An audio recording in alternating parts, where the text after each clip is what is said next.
Gold trusted gold buyers తాకట్టులో ఉన్న బంగారాన్ని విడిపించి ఈ రోజు ఉన్న మార్కెట్ ధరకే కొనబడును. మరిన్ని వివరాలకు సంప్రదించండి 7771077720.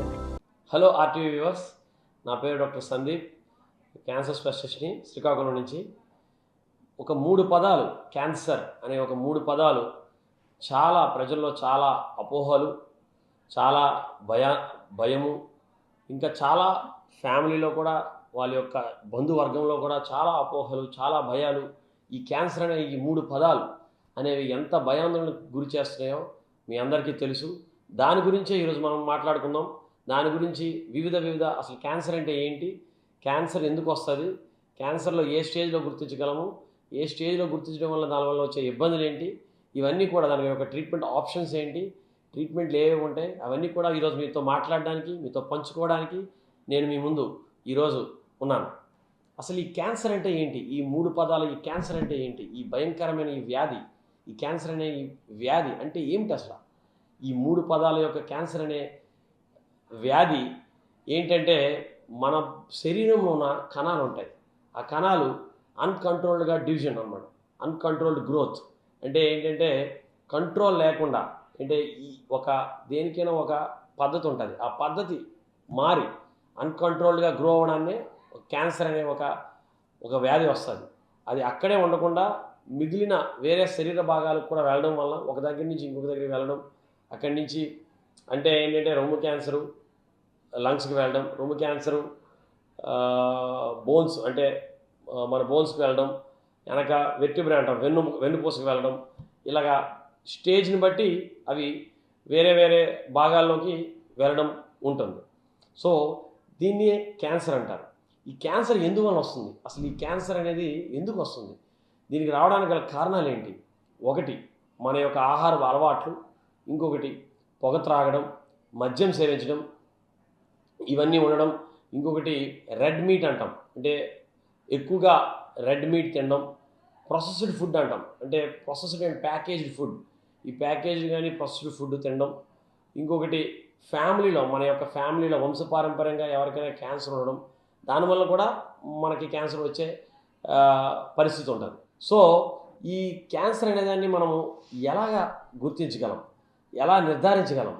సో ఎనీ క్యాన్సర్కి, ఏ క్యాన్సర్కైనా, అంటే 1, 2, 3 క్యాన్సర్లు తప్ప ఎనీ క్యాన్సర్ అయినా మనకి కావాల్సింది ఏంటంటే బయాప్సీ ఏంటంటే ముక్క పరీక్ష. ఈ ముక్క పరీక్ష ద్వారా మనకి క్యాన్సర్ అనేది తెలుస్తుంది, క్యాన్సర్ అనేది కన్ఫర్మ్ అవుతుంది. ఈ క్యాన్సర్లో ఎన్ని స్టేజెస్ ఉంటాయి?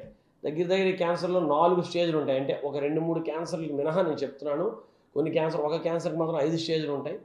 కొన్ని క్యాన్సర్కి, అంటే థైరాయిడ్ క్యాన్సర్కి లెస్ దాన్ 55 years ఉంటే, 55 సంవత్సరాల కిందట ఒక టైప్ ఆఫ్ క్యాన్సర్ మాత్రం 2 స్టేజ్లు ఉంటాయి, 1వ స్టేజ్ 2వ స్టేజ్. కానీ మోస్ట్లీ బై అండ్ లార్జ్ అన్ని క్యాన్సర్లకు కూడా 4 స్టేజ్లు ఉంటాయి. 1వ స్టేజ్, 2వ స్టేజ్, 3వ స్టేజ్, 4వ స్టేజ్. మీ అందరికీ తెలుసు ఆఖరి స్టేజ్ అంటే 4వ స్టేజ్. అంటే ఏంటంటే ఈ క్యాన్సర్ వేరే దగ్గరికి ఎక్కడైనా పాకిందంటే, ఒక టైప్ ఆఫ్ క్యాన్సర్ ఇంకొక ఆర్గాన్కి వెళ్ళిందంటే దాన్ని 4వ స్టేజ్ అని అంటాం. ఈ క్యాన్సర్ని మనము త్వరగా ఎలా గుర్తించగలం? ఏ క్యాన్సర్ని మనము ముందుగానే గుర్తించి త్వరగా మనం ట్రీట్మెంట్ పొందగలం? ఇప్పుడు దగ్గర మేల్స్లో అయితే ప్రాస్టేట్ క్యాన్సర్కి, ఎవరైనా స్మోకింగ్ చేసే వాళ్ళు ఉంటే వాళ్ళకి లంగ్ క్యాన్సర్కి త్వరగా, అంటే ఏంటంటే స్క్రీనింగ్ అంటాం, అంటే ఏంటంటే నార్మల్ ఇండివిజువల్ స్క్రీనింగ్ అనే పదాన్ని మీరు అర్థం చేసుకోవాలి. ఈ క్యాన్సర్ స్క్రీనింగ్ అంటే ఏంటి? ఈ క్యాన్సర్ స్క్రీనింగ్ అంటే మనం నార్మల్ ఇండివిజువల్, అంటే ఏ జబ్బు లేని నార్మల్ ఇండివిజువల్లో కొన్ని టెస్టులు చేసి ఆయనకి క్యాన్సర్ వచ్చిందా అనే ఒక టెస్ట్ని స్క్రీనింగ్ అని అంటాం. ఈ స్క్రీనింగ్ చేసే క్యాన్సర్లు ఒక 4-5 క్యాన్సర్లు ఉన్నాయి. ఒకటి లంగ్ క్యాన్సర్ ఉంది, మనం స్క్రీన్ చేయొచ్చు. ఇంకొకటి రొమ్ము క్యాన్సర్, ఆడవాళ్ళలో రొమ్ము క్యాన్సర్ ఉంది, దాన్ని కూడా స్క్రీన్ చేయొచ్చు. ఆడవాళ్ళలో ముఖద్వారం క్యాన్సర్ ఉంటుంది, ముఖద్వారం క్యాన్సర్ అంటే సర్విక్స్ క్యాన్సర్ అంటాం, దాన్ని కూడా మనం స్క్రీన్ చేయొచ్చు. ఇంకొకటి మేల్స్లో ప్రాస్టేట్ క్యాన్సర్ అంటాం, ప్రాస్టేట్ క్యాన్సర్ కూడా స్క్రీన్ చేయొచ్చు. పెద్ద పేగు, చిన్న పేగు క్యాన్సర్ ఆడవాళ్ళలో కూడా మగవాళ్ళలో కూడా, పెద్ద పేగు క్యాన్సర్ కూడా మనం స్క్రీన్ చేయొచ్చు. ఈ పెద్ద పేగు క్యాన్సర్ మనం స్క్రీన్ చేయాలంటే ఫీకల్ అక్యుల్ట్ బ్లడ్ టెస్ట్ అంటాం, ఇంకొకటి కొలనోస్కోపీ టెస్ట్ అంటాం. ఈ 2 టెస్టులు కానీ చేయగలిగితే మనం పెద్ద పేగు, చిన్న పేగు క్యాన్సర్ని మనం ముందుగానే గుర్తించగలం. అలాగే ఆడవాళ్ళ రొమ్ము క్యాన్సర్ మనం చేయవలసింది ఏంటంటే మ్యామోగ్రఫీ టెస్ట్ ద్వారా ఎవరైనా మోర్ దాన్ 40 years ఉంటే అందరూ ఆడవాళ్ళు కూడా ప్రతి సంవత్సరం మ్యామోగ్రఫీ చేయించుకోవాలి. అలాగే ప్యాప్స్మియర్ ప్రతి సంవత్సరం ప్యాప్స్మియర్ కూడా చేయించుకోవాలి ఫర్ ద ముఖద్వారం క్యాన్సర్. ఇంకా ప్రాస్టేట్ క్యాన్సర్ అంటాం అనమాట. ప్రాస్టేట్ క్యాన్సర్ అంటే మోర్ దాన్ 55 years ఉన్న మగవాళ్ళలో ఈ ప్రాస్టేట్ క్యాన్సర్ అనేది మనం స్క్రీనింగ్ చేయొచ్చు. దీన్ని సేరం పిఎస్ఏ టెస్ట్ అంటాం అనమాట. అంటే బ్లడ్ టెస్ట్. ఈ సేరం పిఎస్ఏ టెస్ట్ ద్వారా మనం అది కూడా స్క్రీన్ చేయొచ్చు. లంగ్ క్యాన్సర్ ఏంటంటే ఎవరి దాంట్లో మనం స్క్రీన్ చేయాలి, దానికి కొన్ని గైడ్లైన్స్ ఉన్నాయి. ఏంటంటే ఎవరైతే more than 10 to 15 cigarettes or more than 20 cigarettes for the past 5 to 10 years తాగుతారో వాళ్ళకి సిటీ స్కాన్ అంటాం. Lung CT, low dose CT scan అంటాం. ఆ సిటీ స్కాన్ చేయడం వల్ల వాళ్ళు ఏమైనా నాడ్యూల్స్, పల్మనరీ నాడ్యూల్స్ అంటాం, అంటే తొందరగా చిన్న 1 centimeter 2 centimeter నాడ్యూల్స్ మనం గుర్తించవచ్చు. ఇవన్నీ క్యాన్సర్స్ కూడా ఈ డిఫరెంట్ స్క్రీనింగ్ పద్ధతుల్లో మనం ముందుగానే గుర్తిస్తే వాళ్ళకి దగ్గర 95 నుంచి 99% వరకు మనం 100% సర్వైవల్ రేట్ అంటాం. అంటే టీఐఎస్ స్టేజ్ అంటే ఇన్వేజివ్ స్టేజ్ 1 డిసీజు, స్టేజ్ 1 కంటే ముందు డిసీజు, ఈ మూడు స్టేజ్ల్లోని 2 స్టేజ్ల్లో కూడా మనం తొందరగా మనం క్యాన్సర్ కానీ గుర్తించగలిగితే మనం ఇమీడియట్గా వాళ్ళకి 95 to 99% వరకు మనం క్యూర్ రేట్ని ఇవ్వగలం. ఈ క్యాన్సర్ అనే ఈ 3 అక్షరాల ఒక భయంకరమైన వ్యాధి నుంచి మనం ఇమీడియట్గా బయటికి రాగలం. సో మిగిలిన మనం తొందరగా మనం 1వ స్టేజ్లో, 2వ స్టేజ్లో, 3వ స్టేజ్లో మనం గుర్తించగలం. మనం ఏ సిమ్టమ్స్ ఉంటే మనం డాక్టర్ గారి దగ్గరికి వెళ్ళాలి, దగ్గరున్న క్యాన్సర్ డాక్టర్ గారి దగ్గరికి వెళ్ళాలి. అంటే ఫర్ ఎగ్జాంపుల్ ఇప్పుడు చూడండి, రొమ్ము క్యాన్సర్లో ఉందనుకోండి, జనరలైజ్డ్గా సిమ్టమ్స్ మీకు అన్నీ చెప్తాను. ఇప్పుడు రొమ్ము క్యాన్సర్లో ఉంటే మనకేమైనా గడ్డలాగా కనపడినా, మనకి ఏమైనా అల్సర్ లాగా వచ్చినా, ఏమైనా నిప్పుల్ డిశ్చార్జ్ అంటాం, నిప్పుల్లో నుంచి బ్లడ్ లాగా వచ్చినా ఇమీడియట్గా మీ దగ్గర ఉన్న ఒక క్యాన్సర్ స్పెషలిస్ట్ దగ్గరికి మీరు వెళ్ళవలసి ఉంటుంది. అలాగే మిగిలిన అన్ని క్యాన్సర్లు కూడా for example unexplained weight loss అంటామట. మనం ఫుడ్ తింటున్నా కానీ మనం వెయిట్ లాస్ అవుతున్నాం రోజు. అంటే వెయిట్ లాస్ ఎలా తెలుస్తుంది సార్ మాకు? ఏంటంటే మన బట్టలు, మనం ముందు వేసుకునే బట్టల కంటే మన సైజ్ తగ్గడం, మనకు చాలా బట్టలు లూజ్ అవ్వడం. ఇంకోటి ఫీవర్, ఒక more than 25 days 30 days fever ఉండడం, తగ్గడం, ఒక 10 days ఓ 15 days మళ్ళీ ఫీవర్ రావడం, మళ్ళీ ఒక 2-3 days తగ్గడం, మళ్ళీ 15 days ఫీవర్ రావడం అనమాట.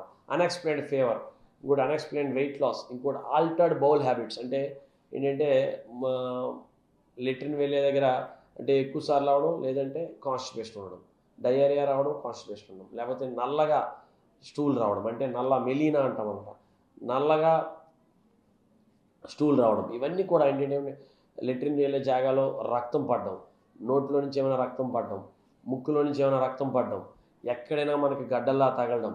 ఆడవాళ్ళు అయితే నెలసరి ఆగిపోయిన తర్వాత కూడా ఒక 2 సంవత్సరాలు కంప్లీట్గా మెనోపాజ్ అటెండ్ అయిన తర్వాత కూడా మళ్ళీ బ్లీడింగ్ అవ్వడం, కలిసిన వెంటనే మళ్ళీ బ్లీడింగ్ అవ్వడం. ఇవన్నీ కూడా వెరీ ఎర్లీ సిమ్టమ్స్ అనమాట. దాన్ని అశ్రద్ధ చేయకూడదు. మీకు ఎక్కడైనా గడ్డలాగా అనిపించినా కానీ దాన్ని అశ్రద్ధ చేయకుండా దగ్గరున్న మీ యొక్క క్యాన్సర్ డాక్టర్ దగ్గరికి వెళ్తే వాళ్ళకి కావాల్సిన స్కాన్స్ ఏమైనా ఉంటే చేసి, ఏమైనా అవసరమైతే బయాప్సీ ఏమైనా తీసి మీకు క్యాన్సర్ ఏమైనా ఉందా లేదా, లేకపోతే ఏ స్టేజ్లో ఉందనేది చాలామంది ఇవి మీకు చెప్తే, మీకు ఆ డాక్టర్ గారిని కలిస్తే మీరు చెప్తారు. ఇంకొకటి క్యాన్సర్ రాగానే ఇప్పుడు చాలామంది ఇప్పుడు దగ్గర లాస్ట్ సంవత్సరంలో మన దగ్గర 650 కేసుల దాకా చేశాము.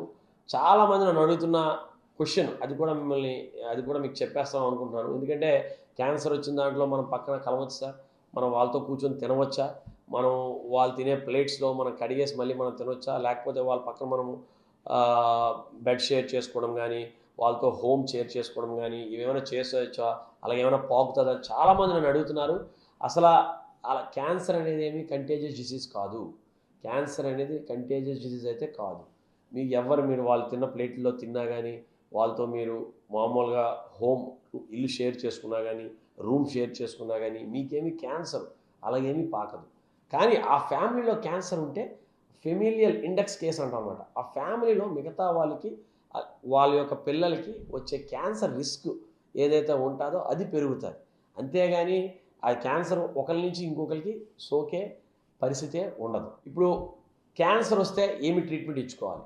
దీంట్లో మనం 2 టైప్ ఆఫ్ క్యాన్సర్స్ ఉంటాయన్నమాట. ఒకటి ఏంటంటే సాలిడ్ క్యాన్సర్స్, ఇంకొకటి లిక్విడ్ క్యాన్సర్స్. లిక్విడ్ క్యాన్సర్స్ ఏంటంటే బ్లడ్ క్యాన్సర్స్.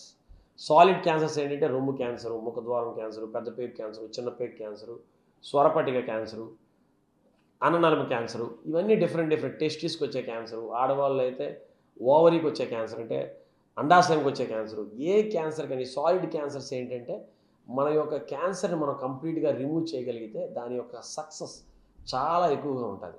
ఎప్పుడైనా ఫస్ట్ స్టేజ్లో కానీ మీరు మొదటి స్టేజ్ కంటే ముందు స్టేజ్లో కానీ రెండో స్టేజ్ కానీ వస్తే సర్జికల్ ట్రీట్మెంట్ అనమాట, కంప్లీట్గా సర్జరీ చేసి రిమూవ్ చేయడం అనేది చాలా అంటే one of the best treatments in solid cancers. Liquid cancers ఏంటంటే కీమోథెరపీ అంటాం, అది కీమోథెరపీ ఇస్తే వాటి క్యూర్ అవుద్ది, దానికి సర్జరీ అవసరం ఉండకపోవచ్చు. మోస్ట్లీ ఏమైనా ఉంటే బయాప్సీ చేయడానికి ఏమైనా సర్జరీ అవసరం అవుద్ది, కానీ లేకపోతే సర్జరీ అనేది అంత అవసరం ఉండదు. సో దీనికి కావాల్సిన ట్రీట్మెంట్స్ 3 ఉంటాయి. ఒకటి సర్జరీ, కీమోథెరపీ, రేడియేషన్. రేడియేషన్ ఏంటంటే పేషెంట్ బట్టి, క్యాన్సర్ బట్టి, ఏ స్టేజ్లో ఉంది బట్టి రేడియేషన్ ఇవ్వాలా లేదనేది డిసైడ్ అవుతుంది. సాలిడ్ క్యాన్సర్స్కి అంటే చెప్పిన ఆల్ క్యాన్సర్స్కి ఏంటంటే surgery is the main cornerstone of treatment అనమాట. మెయిన్ స్టేజ్ ఆఫ్ ట్రీట్మెంట్ ఏంటంటే సర్జరీ ఉంటుంది. లిక్విడ్ క్యాన్సర్స్కి మెయిన్ స్టేజ్ ఆఫ్ ట్రీట్మెంట్ ఏంటంటే కీమోథెరపీ ఉంటుంది. సో వ్యూవర్స్, మీ అందరికీ కొంతవరకు ఈ క్యాన్సర్ అనే ఒక దీని గురించి మీకు కొంతవరకు నేను అవగాహన కల్పించానని అనుకుంటున్నాను.